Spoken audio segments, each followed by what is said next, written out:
13 নম্বর সুন্নাহ যেটি হারিয়ে গেছে আমাদের সমাজ থেকে, সেটা হলো ব্যবসায়ীদের সুন্নাহ। সেটি হলো কোনো মাল বিক্রি করার পর সে মাল ফেরত নেওয়া। মাল বিক্রি করে ব্যবসা করবেন, আপনার লাভ হবে।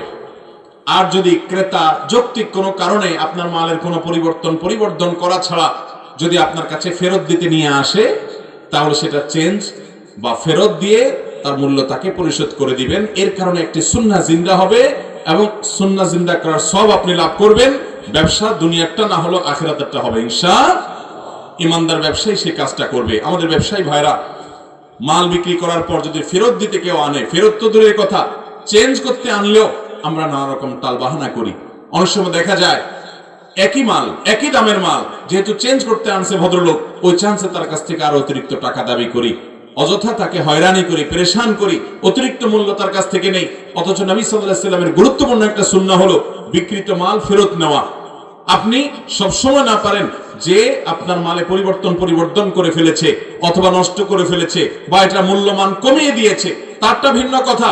কিন্তু যে এরকম কিছু করে নাই, তার মালটা আপনি ফেরত দেবেন আল্লাহকে খুশি করবার জন্য। আর যখন কোনো দোকানদার এরকম করবে, ইনশাআল্লাহ বিইذনিল্লাহ তার ব্যবসার মধ্যে যেমন আল্লাহ বারাকা দান করবেন, ক্রেতাদের মধ্যেও তার দোকানের প্রতি, তার ব্যবসার প্রতি আস্থা তৈরি হবে ইনশাআল্লাহ।